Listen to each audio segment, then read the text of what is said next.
Adelante, doctora. Gracias a ustedes por la invitación, que es lo primero que quiero decir. Ha tenido bastante interés el tema, a todo nivel, a todo orden de cosas. De hecho, esta idea nació, voy a contar una infidencia, nació a través de la consulta personal de Manuel, del Product Manager del laboratorio. Por como todos los papás, en estos momentos estamos todos preocupados por el PIMS y por el COVID, de qué forma puede afectar a los niños. Y todos nos hemos dado cuenta, tanto el público en general como la sociedad médica, de que día a día vamos descubriendo cosas en relación al COVID. Y cada día nos sorprende. No solo muta, no solo tiene variantes, sino que cada día nos sorprende más. A modo de introducción, esta ha sido la pandemia más grande de la historia. Hay muchos esfuerzos de las autoridades sanitarias y de la industria farmacéutica que a pesar de todo eso no ha sido suficiente. Todavía estamos al debe en muchas cosas, no solo a través del tratamiento y del manejo, sino como personas. Hemos demostrado la falta de empatía, no solo aquí en Chile, hemos visto las noticias y en todos lados la gente ya está aburrida de las cuarentenas, del encierro y no le está importando el resto. Y eso yo creo que es una pandemia mucho más terrible que la del propio COVID. Distintos conocimientos se van adquiriendo a medida que avanzamos en esta evolución de la pandemia. Y en un origen, primero dijimos que los niños se comportaban como vectores asintomáticos, y después pasamos al PIMS y finalmente hemos visto cuadros respiratorios graves con neumonía por COVID muy similares al adulto y también compromiso neurológico, que es lo que se ha visto en el último tiempo. El tiempo finalmente va a decir cuál es la conducta a seguir durante los próximos años. Lo que uno puede anteceder es que probablemente terminemos haciendo una vacunación masiva, anual, igual como ocurre con la influenza desde que hubo la gran gripe porcina. Los distintos especialistas hemos trabajado desde el inicio y hemos pensado siempre en los riesgos de secuela y daño postviral, como también ha ocurrido con el virus sincicial, con el adenovirus, o su potencial hiperreactividad bronquial y de generar asma, como también lo hace el virus sincicial y el rinovirus. Esto también se ha demostrado ya en los adultos que partieron el año pasado con la pandemia y han tenido estas secuelas respiratorias, y en las autopsias de los pacientes lamentablemente que han fallecido, que han mostrado las mismas incrustaciones del BUP o de la bronquiolitis obliterante del adenovirus.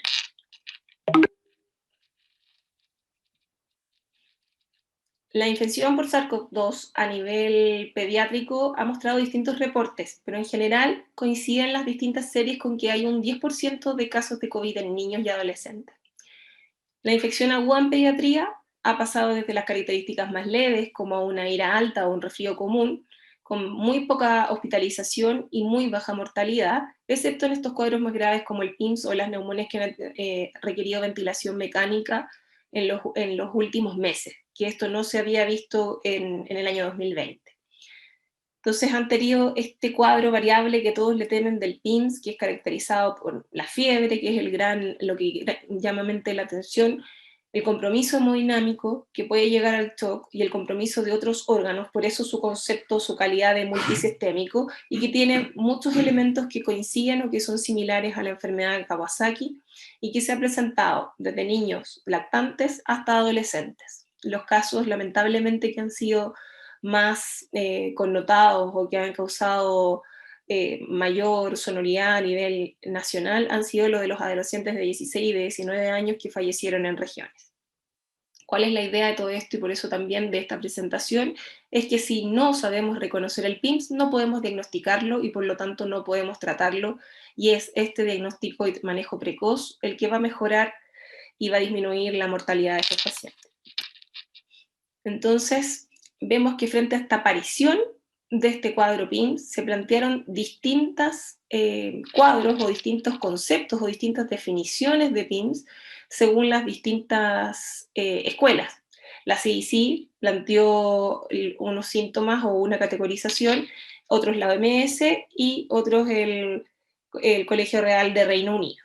En general, tienen un factor común, que va a presentar hasta la adolescencia, incluido 19 o 21 años en algunos reportes, la fiebre, que es persistente, que cuesta que baje, y los hallazgos clínicos que se van asociando como el shock o disfunción de otros órganos Y obviamente cuando hay una sepsis bacteriana ya encontramos o excluimos un poco el PIMS. Por eso siempre debe ser el diagnóstico diferencial y, como vamos a ver después en los criterios de inclusión, considerar que tiene que tener entre 2 a 6 semanas, con la mediana de 4 semanas, el contacto estrecho de un adulto COVID positivo, aunque el paciente no haya presentado síntomas y haya tenido una PCR negativa. Esto se difundió ampliamente por las redes sociales, en la televisión, y es una imagen que es bien característica y que es muy fácil de recordar tanto para los clínicos como para los pacientes, que es donde incluye todos los síntomas característicos del PIMS.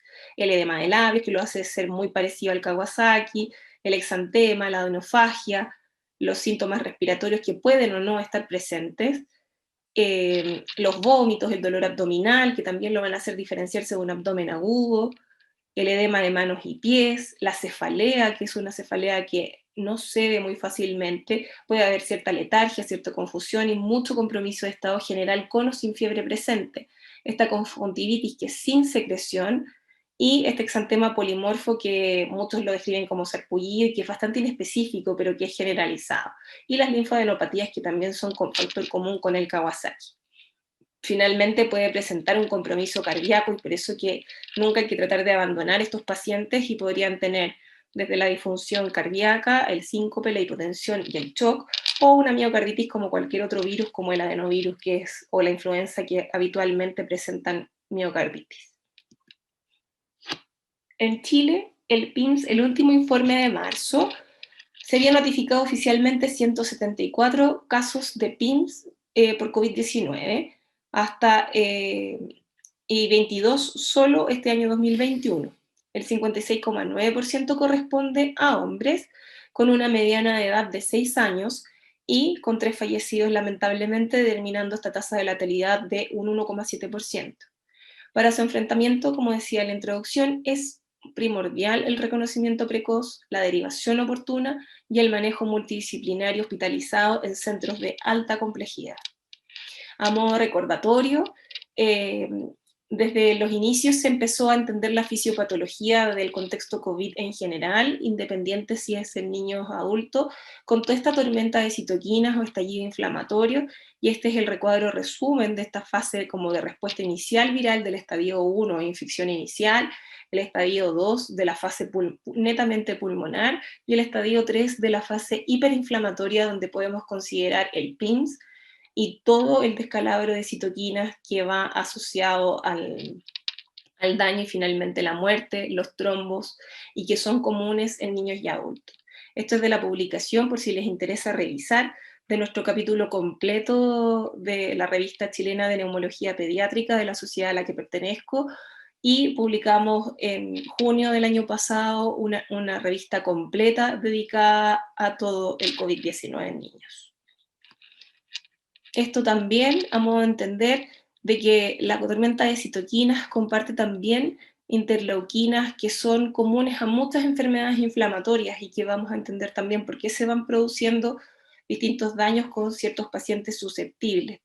Hay una desregulación de los famosos receptores AC2, que vamos a ver que son muy importantes en muchos sentidos, tanto a favor como en contra, y obviamente la puerta de entrada del SARS-CoV-2 a través del tracto respiratorio superior, por lo tanto también tenemos que tener controladas otras aristas. Para entender el diagnóstico del PIMS, tenemos todos estos criterios de sospecha diagnóstica, que en el fondo van asociados también a alteraciones de laboratorio. Tenemos las que ya mencionamos del cuadrito que se ha difundido ampliamente de las OCHINF, y que tenemos esta afectación de coagulopatía, que da también mayor gravedad, por lo tanto siempre pedir el tiempo de protombina, la TTPA, el dímero D.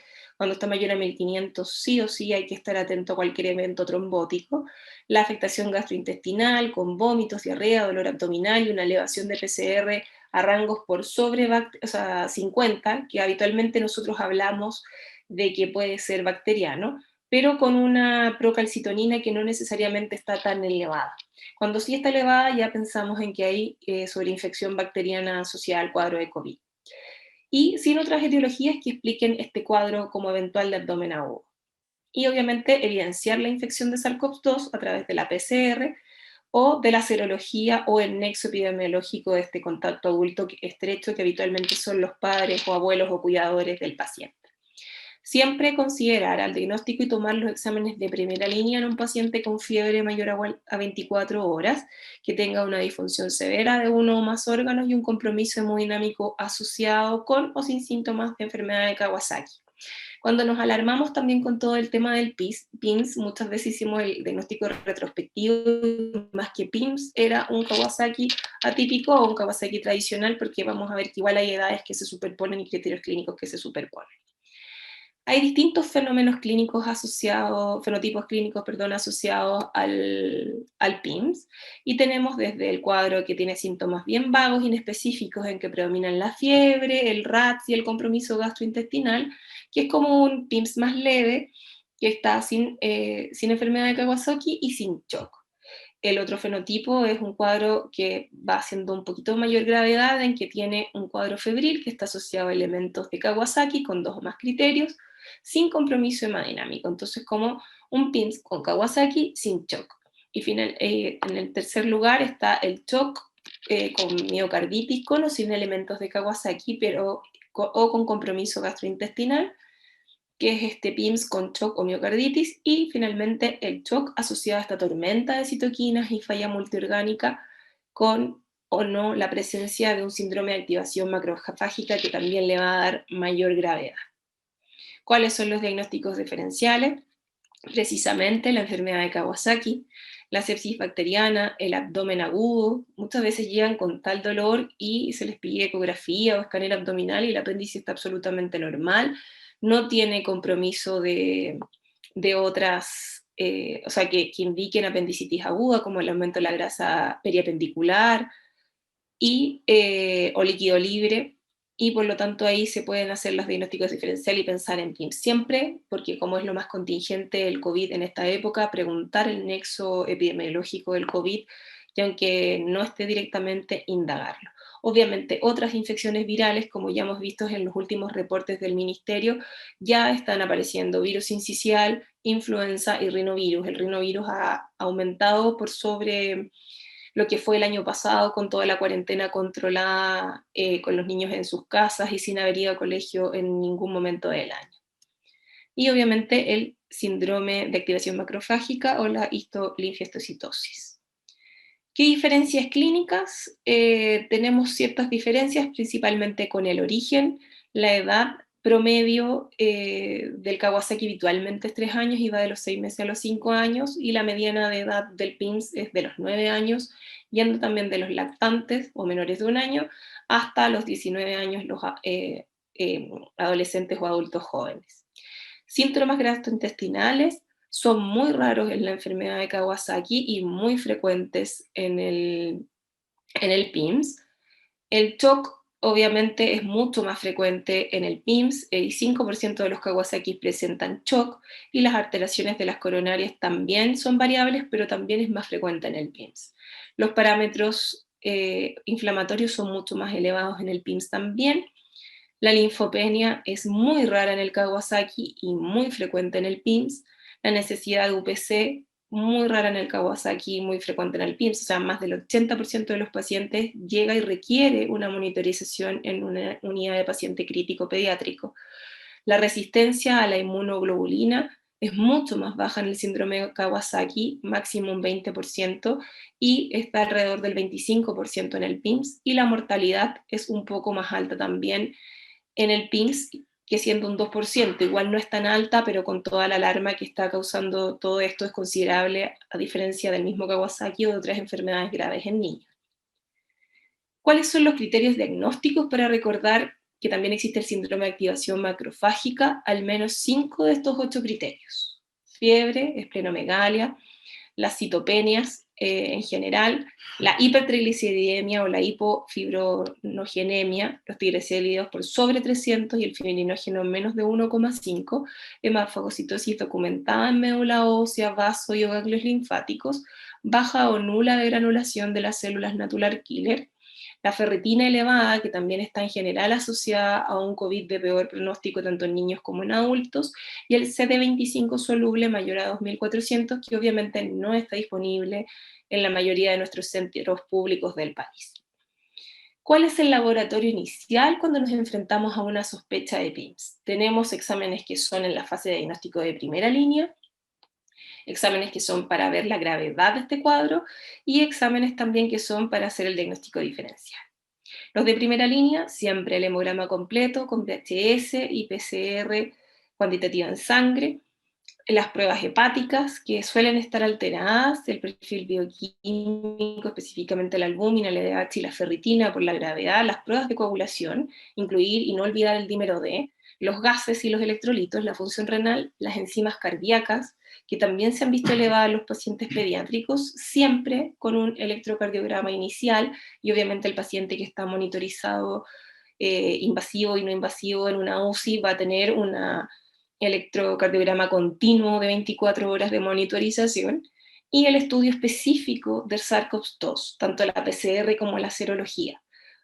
Es mucho más útil en este caso la serología, porque obviamente como el paciente puede tener el cuadro entre 2 a 6 semanas después del contacto estrecho con el adulto positivo para COVID, este paciente ya puede tener PCR negativa, pero sin embargo va a tener la IgM y la IgG positivas, que es lo que nos va a aportar al diagnóstico. Exámenes de descarte de otro foco, como decía también, hemocultivos 1 y 2, para descartar compromiso bacteriano asociado o una sepsis bacteriana, orina completa y uro, porque no olvidemos que muchas veces en el Kawasaki y en el PIMS hay una piuria aséptica, la PCR de virus respiratorios, por lo mismo que estamos hablando. Esta es una época en que prevalece también la influenza, el virus sincicial, el adenovirus, con o sin pandemia. La radiografía de tórax para ver el compromiso o si hay una neumonía bacteriana que a lo mejor no ha elevado grandes parámetros inflamatorios porque está recién iniciándose, y otros como el test de estreptococo, el IgM micoplasma, que habitualmente no da tanta fiebre el micoplasma, y el virus Epstein-Barr, pero en general todas las guías clínicas internacionales sobre PIMS también hablan de descartar otros cuadros sugerentes con síntomas asociados, obviamente. El estudio de segunda línea o del paciente con compromiso hemodinámico va a incluir los gases arteriales, el ácido láctico, la procalcitonina, el pro-BNP, según disponibilidad, que no siempre hay en muchos lados, la amilasa y la lipasa, cuando hay compromiso gastrointestinal, si no, no es necesario, los triglicéridos, la interleuquina 6, si se tiene para medir, y en estos momentos en Chile existe en la clínica alemana y en el Hospital Clínico de la Universidad Católica, el ecocardiograma y la CD25 soluble, que es mucho menos disponible.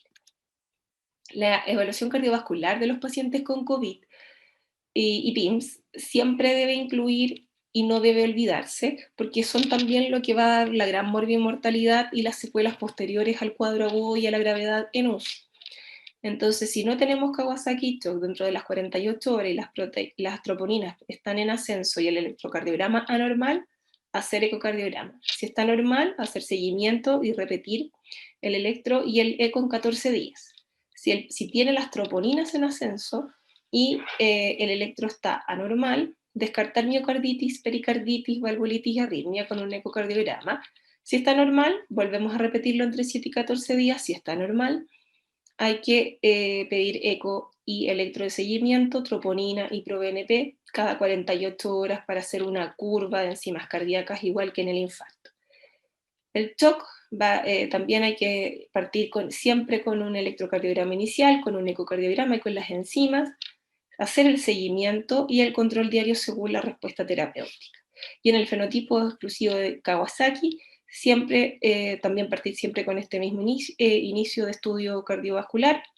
Si la fiebre persiste más de 36 horas, mantener el seguimiento con electrocardiograma y eco. Si están anormales, eco y electro a las 48 horas. Y si está normal, volver a repetirlo en 7 o 14 días. La evaluación reumatológica es otro punto clave que no podemos olvidar, porque tenemos que pensar es que hay dos fenómenos asociados a la producción de trombos en COVID.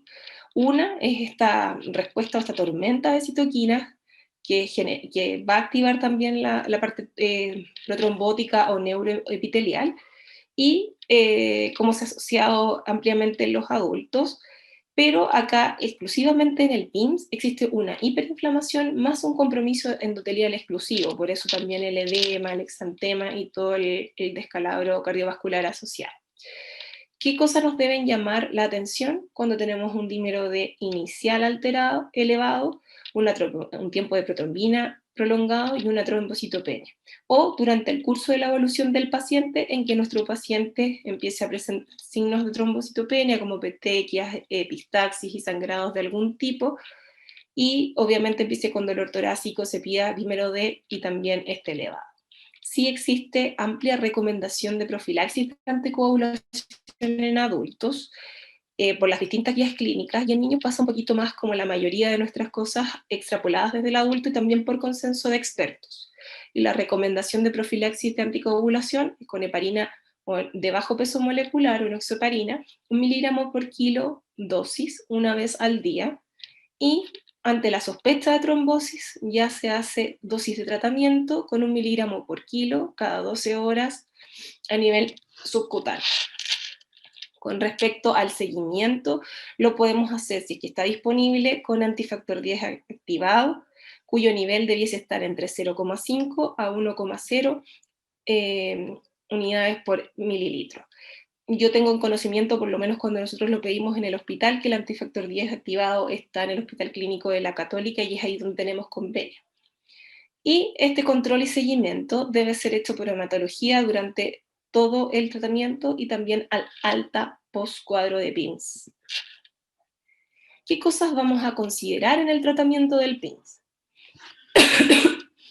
Una hospitalización y manejo en UPC, como decíamos en el inicio, la mayoría de los Kawasaki no requieren manejo en UPC a diferencia del PIMS, que entre un 60 y un 80% requiere este manejo ahí. Por supuesto, el reconocimiento precoz del shock, la reanimación adecuada con fluidos, la monitorización invasiva precoz, la ventilación mecánica y el aporte de oxígeno, la disminución del consumo de oxígeno, controlar todas las variables, y el uso de inotrópicos y vasopresores cuando hay disfunción miocárdica. En general, a modo de cuadro resumen, este cuadro presenta los distintos fenotipos y cómo vamos a ir manejando los distintos cuadros. ¿Qué considera todo? Como no olvidamos, esto es un estallido enorme de citoquina con una respuesta inmune sobreexagerada o hiperinflamación, por lo tanto, incluye el uso de metilprednisolona y sus dosis dependen precisamente del compromiso de este fenotipo de PIMS en las dosis que vamos a ir utilizando. Y el uso también de inmunoglobulina cuando este fenotipo incluye el Kawasaki o cuando hay shock asociado. Obviamente, hay como opciones utilizar los antiinterleuquina 6 o los biológicos como el tocilizumab cuando el paciente va agravándose, no responde a corticoides, no responde a inmunoglobulinas, y si tenemos acceso a la interleuquina 6 que está elevada y que uno ya sospecha también por la cascada de citoquinas del COVID, y se puede utilizar, se puede agregar y está dentro de las guías, aunque no está tan ampliamente disponible. Dentro del seguimiento, entonces, continuar, obviamente, con metilprednisolona y pasar a prednisona en las dosis para que la revisen después les puedo dejar la presentación, y el ácido acetil salicílico, sobre todo en el fenotipo de Kawasaki, mantener las dosis altas, 48 o 72 horas a febril, y luego la dosis de antiagregante plaquetario, 3 a 5 miligramos por kilo día por 6 semanas. Si hay dilataciones en el ecocardiograma, obviamente se debe mantener la aspirina hasta que éstas regresen. Y no usar, obviamente, ácido acetil salicílico con plaquetas menor a 80.000 por el riesgo de sangrado. La heparina de bajo peso molecular, como hablábamos antes, si el dímero D es mayor a 1500, podría indicarse 0,5 cada 12 horas en vez de 1 por una vez, pero da más o menos igual resultado la dosis diaria y el dolor, y hay una punción que es innecesaria. Suspender ante dímero D en descenso con valores menores a 1500 o a la alta, asegurando la disminución de los parámetros inflamatorios y considerar la dosis de tratamiento anticoagulante 1 miligramo por kilo cada 12 horas cuando hay evidencia de trombosis, como lo mencioné anteriormente. Esto es un poquito el cuadro resumen de todas las drogas que podemos utilizar en el tratamiento del PIMS. También se ha mencionado el infliximab, que es un anticuerpo monoclonal anti-TNF-alfa, que hay estudios, pero todavía no hay grandes reportes, a diferencia también un poquito de la antiinterleuquina 6, y como la mayoría de las terapias, lo único hasta el momento avalado y que es útil y ampliamente difundido y comprobado es el uso de corticoides. Cuando hacemos esta evolución y este seguimiento de este cuadro del PIMS, no olvidemos que ante esta pandemia hay que efectuar una notificación epidemiológica obligatoria, que es una ENO en una orden B51, con esta programación el 20 de agosto del 2020, con envío completo del formulario y registro del caso de la ficha de seguimiento a este mail del MinSal sobre PIMS. La suspensión de la terapia antimicrobiana, si el paciente requirió uso de terapia antimicrobiana, ajustar o suspender oportunamente según el foco clínico y según los cultivos. ¿Y qué consideraciones debemos tener en la suspensión del tratamiento corticoidal asociado? ¿Cómo se va a comportar este paciente según las altas dosis que requirió y la baja? No olvidar que podemos tener una insuficiencia suprarrenal. Entonces, según los distintos patrones, debemos tener después una dosis de sustitución de hidrocortisona de 10 a 15 miligramos por metro cuadrado día, como cualquier cuadro que se ha requerido uso de corticoides prolongado, en 2 tomas diarias a las 8 y a las 5 pm por 7 a 10 días. Y en el fondo, recordar que 5 miligramos de prednisona van a equivaler a 20 miligramos de hidrocortisona. Se controla el cortisol matinal, no hay que administrar la dosis de la tarde anterior y la dosis AM del día del examen para poder medirlo. ¿Cómo interpretamos el cortisol matinal tomado entre las 7 y las 9 de la mañana? Si tenemos un valor mayor a 8, se puede suspender el tratamiento. Si tenemos entre 5 y 8, no es posible garantizar la suficiente producción diaria de cortisol y va a requerir realizar el test de ACTH. Para eso, obviamente, hay que tratar de contactar al endocrinólogo especialista en el hospital, y el valor menor a 5 se considera insuficiente, por lo tanto debe continuar con terapia de reemplazo de hidrocortisona por al menos 4 semanas y volver a tomar el cortisol matinal en las condiciones que mencionamos anteriormente. Y esto siempre, así como la evaluación requiere la evaluación cardiológica, requiere evaluación por endocrinólogo infantil y seguimiento por el mismo. Con respecto a todo el manejo, y recordar que esto es asociado a COVID y que por lo tanto tenemos un paciente que puede tener PCR SARS-CoV-2 positiva, él y su familia deben seguir las medidas de confinamiento, debe quedar estipulado en la pericis la situación de cuarentena del paciente y de los padres, y cuando termine la cuarentena para programar todos los controles ambulatorios. El seguimiento del paciente con PIMS debe ser realizado por un equipo multidisciplinario, idealmente por el pediatra infectólogo, el cardiólogo, el inmunólogo o el médico designado por la red asistencial según hallazgos, y obviamente no olvidar al neumólogo si el paciente presenta compromiso respiratorio dentro de su cuadro de PIMS o si presenta solamente neumonía por COVID.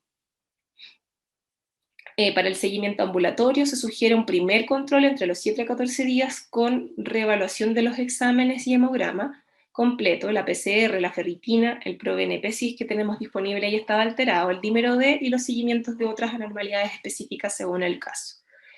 El control por el cardiólogo con ecocardiograma ambulatoria debe ser por lo menos 2 semanas del ecocardiograma basal y debe evaluarse caso a caso en conjunto con el cardiólogo. Dado que se administró la inmunoglobulina en altas dosis, también debe fijarse los intervalos para las vacunas de virus vivos atenuadas por lo menos 11 meses. La neumonía por SARS-CoV-2. Como les decía también en la introducción, al principio pensamos que los niños no hacían cuadros similares al adulto, y para hacerlo quizás más claro que solo hablando teoría, voy a mostrar un caso clínico que tuvimos. Un paciente de 7 años, de sexo masculino, que no tenía mayores antecedentes con un embarazo controlado, sin patología perinatal, tenía como antecedente mórbido y en realidad bien buscado dirigidamente unas Maleve sin control, sin medicamentos y sin inhaladores, tenía un sobrepeso, no habían alergias asociadas, tenía sus vacunas pendiente, la de primero básico y la de la influenza del 2020, y no tenía vacunas extra PNI. No había tenido nunca hospitalizaciones, por lo tanto probablemente era real que su asma no era tan grave, sin antecedentes quirúrgicos, y tenía un antecedente familiar de un hermano con rinitis alérgica. Vivía con su madre, padre y sus 4 hermanos, que eran adolescentes y uno menor que él. Este pequeño evoluciona con fiebre en diciembre, alta, con tos, odinofagia y rinorrea, consultó con la faringe eritematosa, con vesículas, y se fue enviado de alta en el servicio de urgencia con paracetamol y oxalamina. Evoluciona con dolor abdominal, persiste febril, taquicárdico, dificultad respiratoria y uso de musculatura accesoria, y se encontraron con estos exámenes. Una radiografía que muestra un compromiso intersticial importante, de una PCR de 123 sin un foco de condensación que uno pueda justificar una neumonía neumocócica, por ejemplo, glóbulos blancos tampoco tan elevados, con un predominio segmentado, las plaquetas estaban normales. En el servicio de urgencia lo encontraron obstruido, entonces le hicieron 2 esquemas de salbutamol, le pusieron hidrocortisona y lo apoyaron con oxígeno. Este paciente evolucionó grave rápidamente, con aumento de la FIO2 hasta el 50%, se pasaron todos los broncodilatadores, sulfato de magnesio, hidrocortisona, se rescató el antecedente de contacto de COVID estrecho, su hermano de 18 años estaba en ventilación invasiva, la madre era PCR positiva en el domicilio y el padre sintomático, pero sin PCR en su domicilio también. Al paciente se le rescata la PCR positiva para SARS-CoV-2, cae en ventilación mecánica, hace un distrés severo, y entre la gravedad y también persistencia de la fiebre y ascenso de los parámetros inflamatorios, se agrega terapia antibiótica asociada, inicia metilprednisolona, llega a requerir moderados parámetros ventilatorios, prono, y con una PAFI de 220 y un índice de oxigenación de 4. La PCR de virus extra para descartar otro foco o coexistencia viral negativa, y pasó a otros virus. Este paciente evoluciona con distrés grave, no cuento con el TAC del paciente, pero es evidente el compromiso respiratorio que tiene este paciente. Prácticamente vela a la segunda radiografía. Evoluciona favorablemente, con mejoría de los parámetros inflamatorios, con mejoría de la PAFI, y se le va suspendiendo la bitefurosomía por la disminución del edema y los antibióticos. Este paciente es el perfil de paciente que evoluciona como el adulto, sin tener obviamente adultez, tiene 7 años, era un antecedente de asma que no estaba tan claro, que fue buscado bien dirigidamente, y que requiere seguimiento después por neumólogo al alta ambulatorio para descartar daño pulmonar crónico posviral, para mantener un buen control del asma, para intentar hacer ejercicio, rehabilitación cardiorrespiratoria, y por sobre todo para mantener mejor nivel su sobrepeso y no llegar a la obesidad, que ya sabemos que también es proinflamatoria y no solo da la gravedad del COVID, sino también del asma. Dentro de la epidemiología de la neumonía por COVID, sabemos que hay distintos estudios y distintas cohortes, pero la mayoría mostró una mediana de edad de 4 años, con un rango entre niños de meses a 18 años.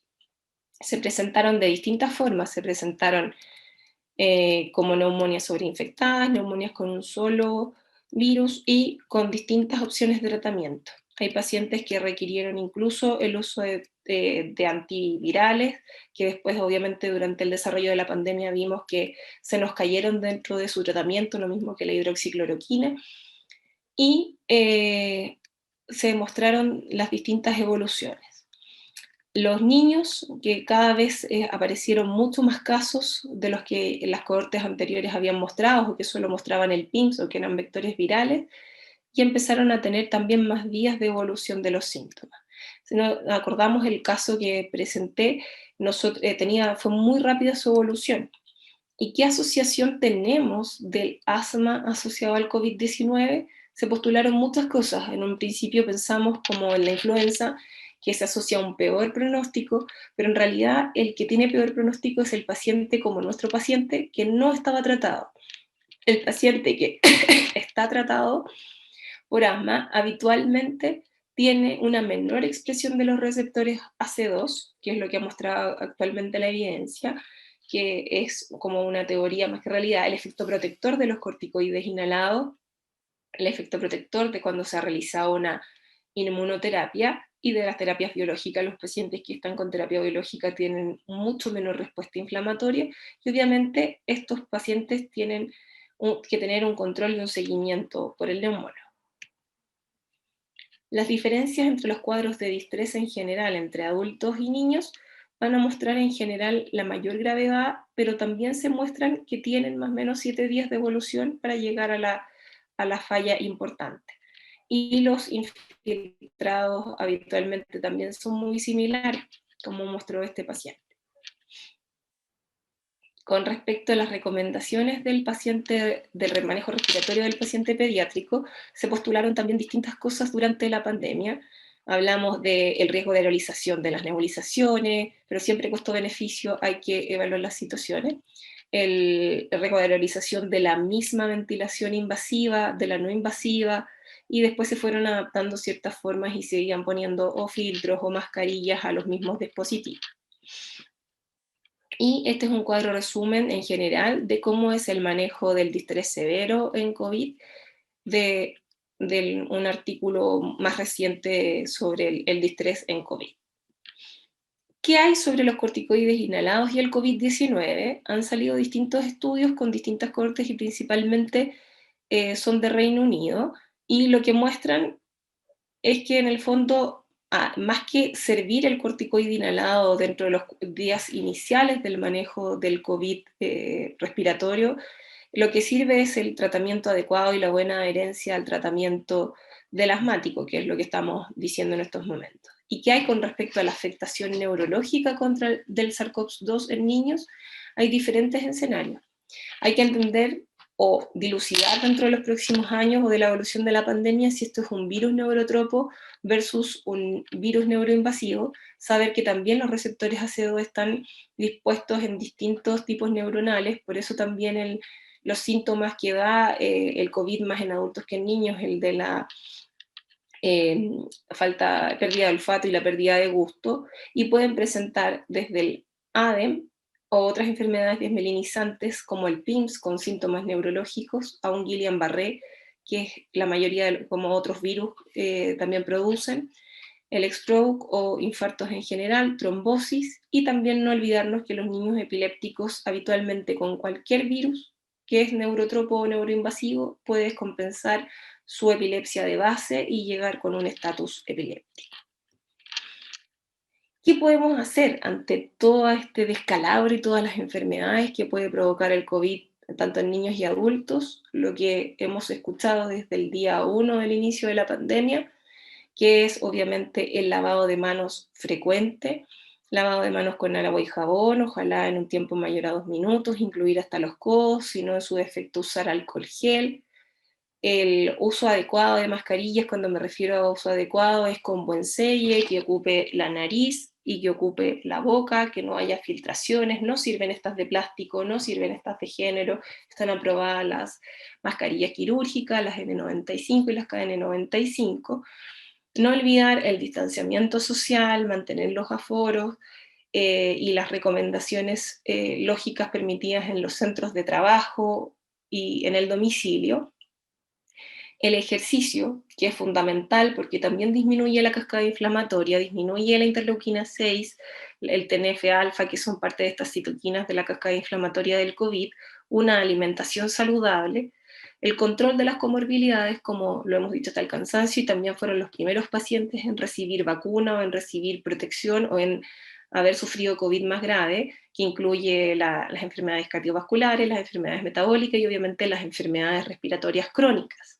Que este paciente no suspenda tratamiento, porque muchos pacientes en pandemia, como no estaban yendo al colegio, no se estaban enfermando, no se estaban exponiendo a virus, y los papás suspendieron los corticoides inhalados. Eso también provocó que muchos de estos niños sí se contagiaran de COVID, versus los que, o sea, de un COVID mucho menos leve, versus los que se contagiaron con COVID estando en tratamiento y con un contacto muy directo como sus padres, fueron niños que pasaron muy piola con un síntoma de resfrío común o que ni siquiera tuvieron algún síntoma de COVID y solo fueron el contacto estrecho y fueron completamente asintomáticos.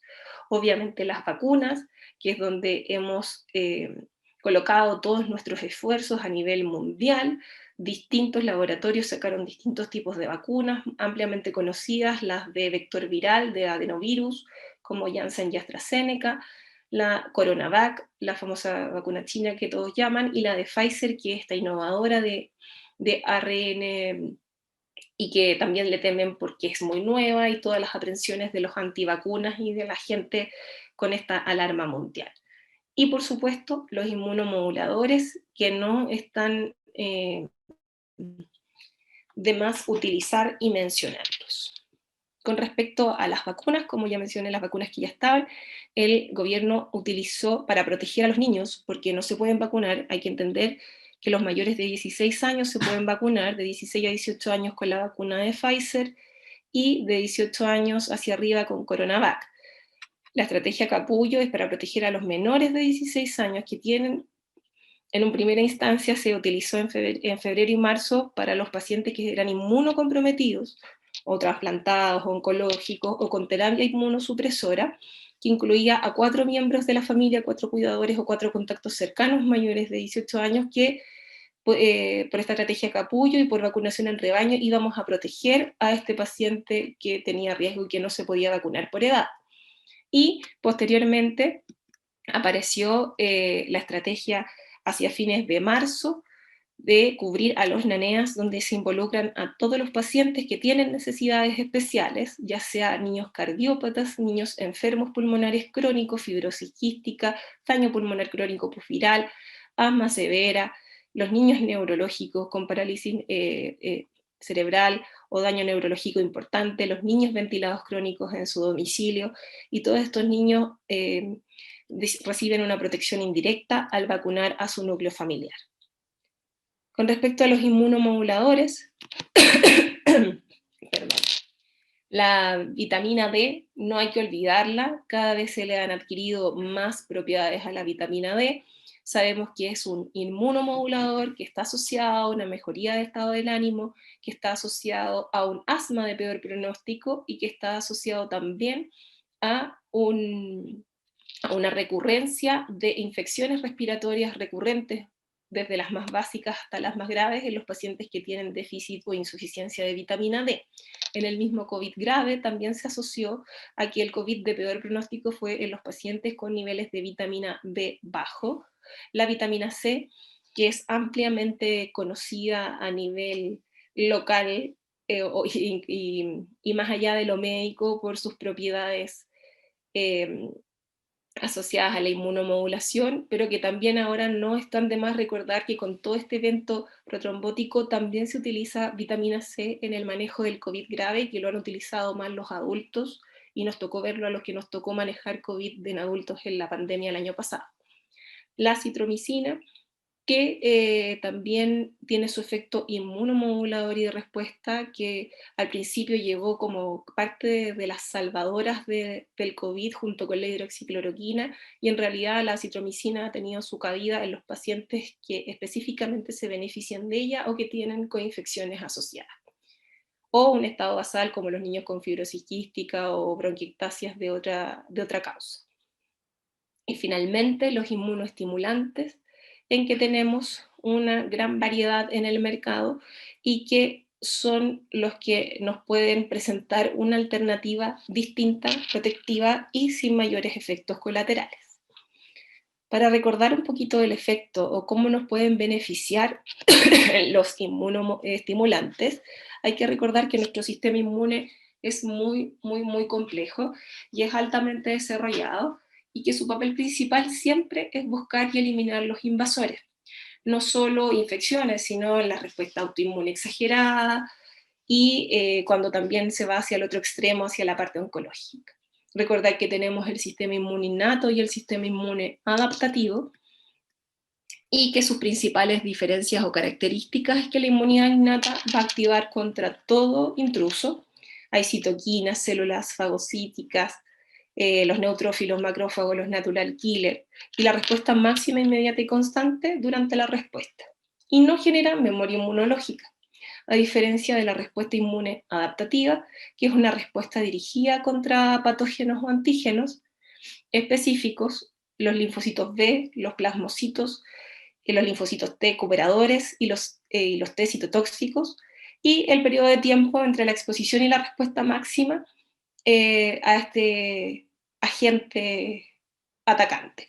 Y la exposición va a generar memoria inmunológica a diferencia de la inmune innata. Habitualmente, estos cuadros de respuesta inmune a los patógenos invasores como que nos vuelven un poco locos entre tanta molécula, pero también recordemos que es bonito y que nos recuerda cómo actúa el sistema inmune.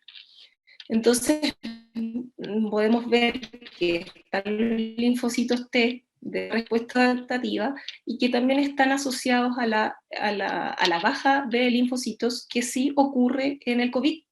No olvidemos que ahí puede ser una puerta de entrada.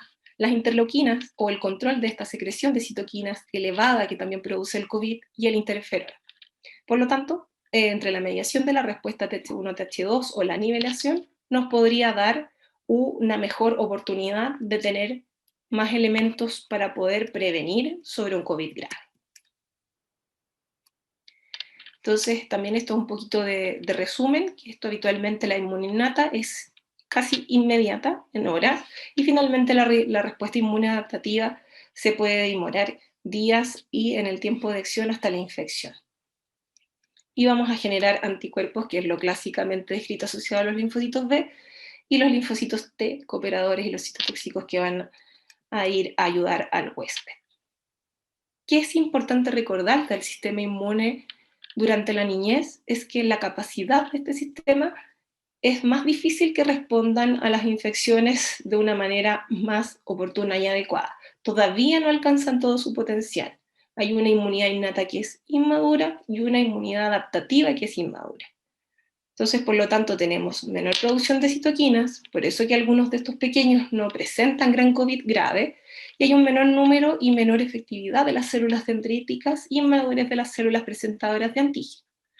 ¿Qué ocurre con la inmunidad adaptativa inmadura? Hay un desequilibrio en la respuesta de los linfocitos Th1 y Th2, con preferencia hacia la respuesta Th2, o sea, más hacia la alergia. Por lo tanto, hay mayor riesgo para una sensibilización alérgica. Y la deficiencia fisiológica en la protección de las mucosas, que no está en los adultos. ¿Qué oportunidad nos implica broxovaxón? Es un inmunomodulador oral, no es vacuna intramuscular, subcutánea, que genere susto a los niños. Es conocida como M85 y es un abordaje que ha sido establecido y el cual ha demostrado que va a proteger sobre las distintas infecciones del tracto respiratorio. La idea es que los niños alcancen la inmadurez, superen la inmadurez temporal que existe en el sistema inmune pediátrico y lo ayudamos a regular este desbalance Th1-Th2 hasta que llegue a la normalización o a la madurez de su sistema inmune. Y de esta forma vamos a inducir un estado de alerta inmune en otros pacientes más frágiles, como los pacientes con enfermedades pulmonares crónicas, como el asma, la fibrosis quística, la sinusitis crónica y la infección por VIH. El OM85, el broxovaxón, es un inmunomodulador oral, como decía yo, que activa, se administra por vía oral, de esta forma pasa directa por el estómago y finalmente se activa selectivamente en las placas de Peyer a través de las células M y por lo tanto asociado al tejido linfoide que está asociado a las mucosas. Y de esta manera va a demostrar modular la respuesta inmune tanto para proteger contra los virus como con las bacterias. De manera más específica, entonces, nos damos cuenta que va a poner un estado de alerta contra las infecciones del tracto respiratorio, porque va a activar las células dendríticas en el sitio inductor, va a reforzar la respuesta inmune celular innata y adaptativa del CO8, va a activar a los linfocitos B policlonales e induce a la liberación de inmunoglobulinas policlonales en la MAT. De esta manera, finalmente va a generar una inmunoreacción en el tejido linfoide asociado a mucosa y va a mejorar también la circulación selectiva de los linfocitos CD4 y su respuesta adaptativa. ¿Cuál es el principio activo de este OM85? Es la lisis alcalina utilizada en el proceso que va a desnaturalizar los lipoposacáridos de las endotoxinas bacterianas y produciría síntomas de enfermedad después de la ingestión.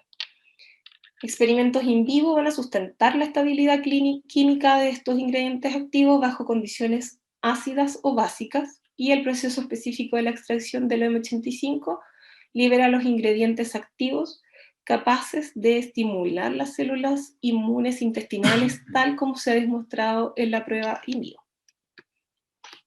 ¿Qué incluye? ¿Qué especies incluye este liofilizado? Incluye 8 especies principales y subespecies de géneros de los cuales se saben son patógenos respiratorios, 21 cepas bacterianas diferentes, y de la que incluye 4 tipos de Streptococcus pneumoniae, Streptococcus y el Streptoviridans, el Staphylococcus aureus, y la Klebsiella pneumoniae, 2 grupos, Klebsiella ozonae, la Moraxella catarrhalis y el Haemophilus influenzae. Está comercializado desde 1979 y con más de 1.000 millones de pacientes que han usado este producto, tanto en niños como en adultos, y más o menos equivalente el uso. Con respecto al tratamiento, a la posología e indicación, clásicamente está recomendado el profiláctico cíclico, que corresponde a 3,5 miligramos al día en niños y 7 en adultos por 10 días consecutivos en un mes durante 3 meses seguidos. Y no hay interacciones medicamentosas conocidas y puede ser iniciado en la etapa de una infección aguda. No hay interacciones alimentarias conocidas, pero es preferible ingerirla con el estómago vacío en ayunas. De todas maneras, aprovecho de saludar al doctor Quesada, que yo aprendí con él que también se puede utilizar un mes continuo y que también es mucho más fácil de repente adquirir esta conducta, porque es mucho más fácil tomar durante un mes que ir interrumpiendo 10 días seguidos alternos en 3 meses consecutivos. Obviamente todas las opciones y todas las variantes según la disponibilidad del paciente y según la indicación del médico tratante, pero ambas formas pueden ser positivas y productivas. Con respecto a las infecciones respiratorias inferiores, en general se inician en la vía aérea superior y la mayoría son virales. Entonces vemos constantemente abuso del uso de antibióticos en el APS o cuando de repente los niños son vistos por médicos de adultos, porque los niños, yo diría que más del 80% muchas veces son virales y finalmente van a pasar después a sobreinfectarse cuando no tienen una adecuada respuesta del sistema inmune, cuando estos niños tienen comorbilidades asociadas como la rinitis o el asma, o obviamente tienen alguna inmunodeficiencia asociada. La aportación del estrepto y de la Haemophilus influenzae son comunes en personas sanas y la superinfección bacteriana es precedida por una infección viral local, siempre. La reinfección puede ocurrir si la infección bacteriana es secundaria en más del 60% de los pacientes y si tienen síntomas prolongados, mayor a 10 días de una infección viral. Siempre considerar que esto puede ser sobreinfectado. Entre 7 y 10 días siempre debería ser autolimitado este virus. Cuando usar antibióticos deben ser usados solo cuando esté estrictamente indicado para evitar la resistencia y daño colateral. ¿Cuándo definimos infecciones del tracto respiratorio recurrentes? Cuando hay más de 8 o más infecciones en un año y en menores de 3 años, 6. ¿Cuáles son las poblaciones más vulnerables a estas infecciones del tracto respiratorio superior recurrente? Los pacientes con sistema inmune inmaduro, como son los niños. Ya decíamos también los factores sociales y ambientales, la asistencia a guardería, escuela, hermanos, padres fumadores pasivos, que en el fondo los niños se comportan como fumadores pasivos, la contaminación ambiental, los factores fisiológicos y genéticos, cuando hay deficiencias leves de inmunoglobulina, historia familiar o presencia de alergia y atopia, adultos frágiles con respuesta inmunológica deteriorada, una deficiencia inmunológica, por ejemplo, como el VIH, la atopia y el asma, los fumadores o personas expuestas a contaminantes del medio ambiente y del trabajo, con enfermedad respiratoria crónica como rinosinusitis crónica, enfermedad pulmonar obstructiva crónica y bronquitis crónica. Receptores y función macrofágica alterada con fagocitosis deteriorada están estos pacientes, y finalmente los ancianos que tienen una fagocitosis y una inmunosenescencia deteriorada. ¿Qué pasa con este lisado bacteriano? Incluía todas estas bacterias que dijimos y se activaba a través del sistema digestivo. Y todos estos ingredientes son extraídos de las diferentes bacterias y se pone al sistema inmune distintos gatillos similares a los que hubiese provocado el mismo microorganismo infectante. Y de esta forma va a generar inmunidad. Siempre se han ido haciendo distintas asociaciones. Lo lógico diría que estimula el sistema inmune y va a disminuir la susceptibilidad a las infecciones bacterianas, pero también se demostró que disminuía la susceptibilidad a las infecciones virales. Había también un incremento a la resistencia contra el rinovirus y finalmente un control en la inflamación y un down regulation de la respuesta alérgica en general, sobre todo en el asma. Entonces este jugaría un rol clave en la homeostasis del sistema inmune. Que no se nos olvide, las placas de Peyer son las que van a generar esta activación selectiva de los CD, células dendríticas, y determinan la respuesta inmunológica. De esta forma va a modular la respuesta inmunológica para proteger al huésped contra los distintos patógenos. Esto ya a nivel más de laboratorio. En general la primoinfección viral va a desregular la demora de la inmunidad innata, tanto a nivel bacteriano como a nivel viral. Y el modelo que siempre se ha probado es la influenza, por su capacidad de mutación, por su capacidad de daño citotóxico, y quizás sería bueno probarlo ahora con COVID, obviamente de laboratorio, porque nadie va a ofrecerse un poquito ahí a hacer conejillo de indias en una pandemia tan grave, disminuyendo el TNF-alfa, la tormenta de citoquinas, los factores de crecimiento y los AMP, y todas las inmunointerleuquinas asociadas a los estallidos inflamatorios.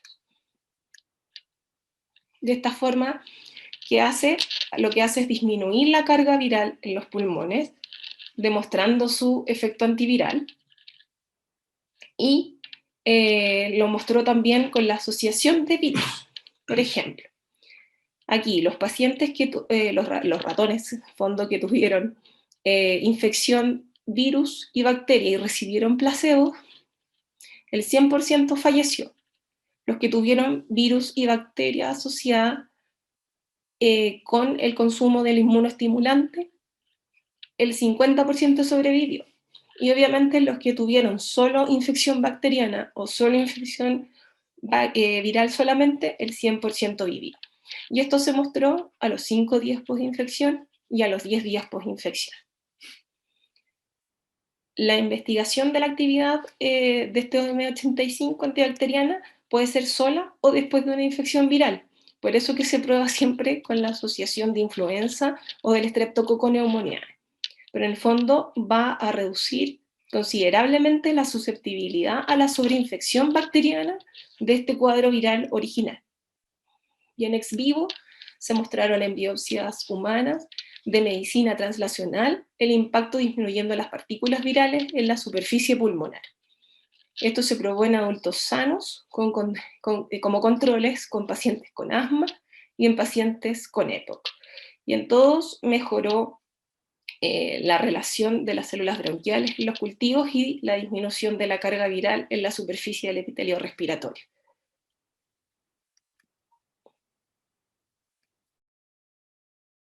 Lo mismo se mostró en distintas publicaciones, mostrando que el efecto de Bronchodaxón tiene un efecto antiviral y antibacteriano 5 días post-infección viral y asociado a la secreción de antiviral de interferón beta y versus al placebo. Entonces el efecto antiviral confirmado en humanos hasta 2 días post-infección, y por eso que se puede tomar tanto profilácticamente como durante la infección, y la secreción antiviral beta de las defensinas con la disminución de los ICAM y los receptores de este mismo virus.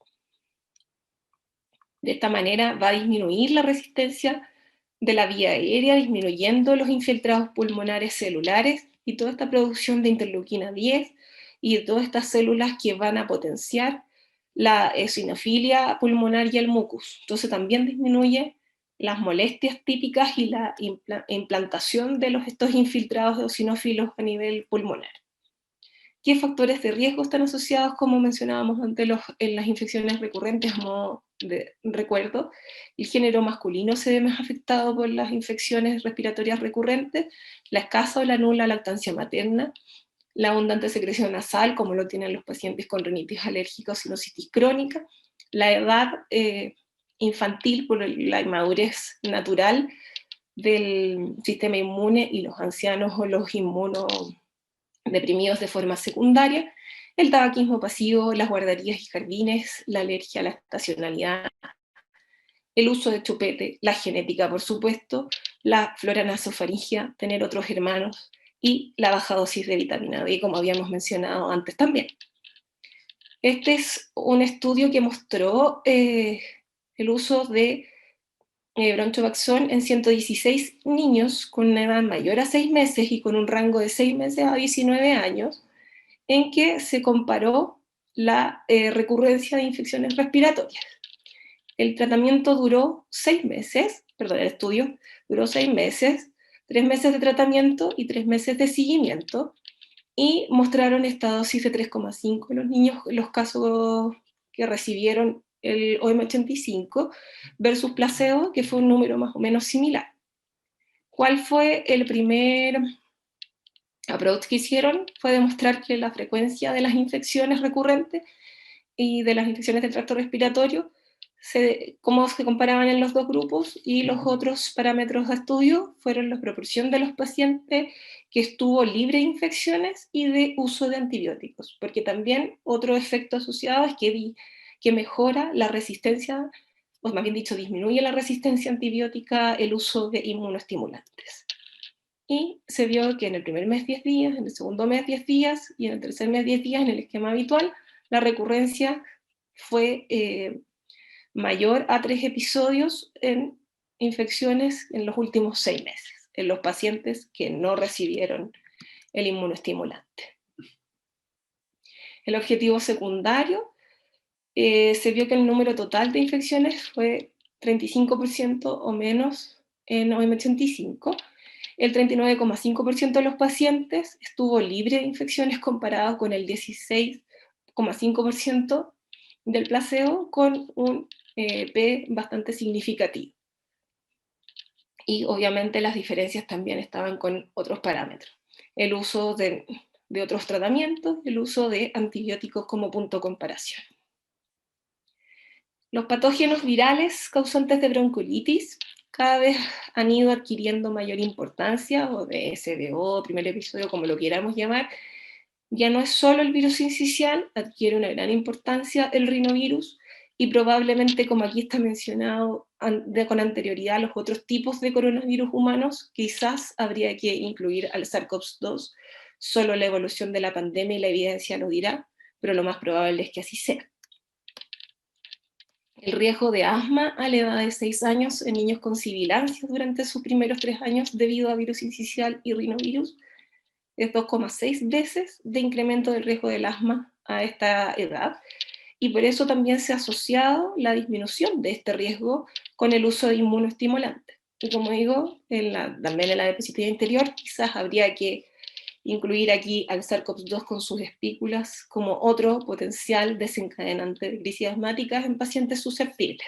De hecho, pacientes que no tenían historia de asma y solo tenían atopia quedaron también con síntomas que no vamos a tener claro hasta la evolución en el tiempo, si son secuelas post-COVID o desencadenan asma por la hiperreactividad que genera lo mismo que el virus sincicial y el rinovirus, o van a dejar un daño pulmonar crónico postviral, como lo que evidenció las biopsias de las personas fallecidas por COVID. Entonces, en la patogénesis del asma persistente, probablemente, las infecciones virales sean el primer hit o el primer evento, ¿cierto? Clásicamente descritos el virus sincicial y el rinovirus, pero obviamente tenemos una vía aérea que es hiperreactiva, que va a generar sibilancias o obstrucción, y obviamente una IG elevada o una sensibilización alérgica que va a estar mediando todo esto. ¿Qué cosas muestra el OM85 in vivo como propiedades inmunorreguladoras o huésped dependientes? Van a ir estudiando las distintas modalidades en células de ratones y células humanas NAI, que van a mostrar un aumento o una disminución de la regulación, estudiando los modelos de infección bacteriana y viral, que clásicamente es la infección bacteriana por influenza, un boosting de respuesta inmune, y estudiando el modelo de inflamación-enfermedad, sobre específicamente la inflamación de la vía aérea en el asma o patologías afines, amortiguando también la respuesta inmune y las crisis o las sobreinfecciones bacterianas. A modo de resumen, el concepto original de cuando se administra M85 estimula la producción de anticuerpos específicos contra bacterias seleccionadas y ayuda a prevenir las infecciones bacterianas recurrentes. La investigación actual: no hay producción de anticuerpos específicos, pero induce a una modulación innata y adaptativa balanceada. O sea, va a activar, hay una activación controlada y una amortiguación o regulación de la respuesta. De esta manera, el OM85 estimula la respuesta inmune contra las infecciones virales y hace un damping de la respuesta inflamatoria inmune inflamatoria, y también modela la respuesta inmune con este archiconocido balance TH1-TH2. Para terminar, quería aportarles que es bastante útil este link sobre el MinSal, donde están todos los centros a nivel país, donde se está colocando la vacuna de Pfizer para los pacientes mayores de 16 años y hasta 18 años, y los pacientes que son trasplantados de órganos sólidos y dializados. Muchas gracias por su atención, disculpas por los calofríos y la tos, y a veces que se me iba la onda, y escucho sus preguntas. Doctora, muchísimas gracias por su excelente y completísima presentación. Usted puede leer los chats que están ahí también en honor a su presentación. Vamos a agradecer de corazón el interés y el compromiso que tuvo por realizar esta presentación, sabiendo que se sentía muy mal. Así que es por ello que vamos a todas las preguntas que están en la plataforma, las van a poder realizar en el correo de invitación. Nosotros se los vamos a enviar a la doctora y ella, con tiempo y cuando se sienta mejor, las va a poder responder. Además, también les queremos contar que en la página web de itflaomed.cl podrán revisar en extenso esta presentación desde la próxima semana.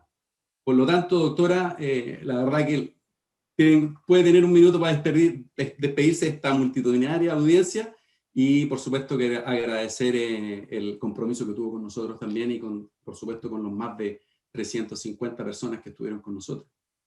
Muchas gracias, Patricio y Manuel, Alejandro, por siempre la asistencia y por preguntarme hasta el final si me atrevía o no me atrevía. Pero como digo, peor es nada, y mejor presentar y no dejar también a la audiencia abandonada, porque para todos es un esfuerzo. Hay gente que de repente cambia turno o hace dormir a sus hijos para poder escuchar las charlas en estos tiempos de pandemia. Así que voy a recibir al chat o al mail corporativo de ustedes todas las preguntas. Algunas ya me habían sido llegadas con anterioridad y quizás sirve para aclarar la duda que yo considero que es más importante y urgente, de una colega que preguntaba por la vacunación en un paciente que ya tuvo PIMS. ¿Cuándo se podía vacunar? A mí me pareció bien clever esa pregunta, y la verdad es que si uno lo piensa, el paciente que tuvo PIMS debería tener anticuerpos y serología, pero no necesariamente va a generarse en el tiempo o mantenerse en el tiempo. Por lo tanto, 15 días después del PIMS podría iniciar vacunación si fuera un paciente asmático o de alguna otra enfermedad crónica mayor de 16 años. Y esa fue la pregunta que hizo la colega. Bueno, muchas gracias por ello, por darse ese tiempo también, doctora.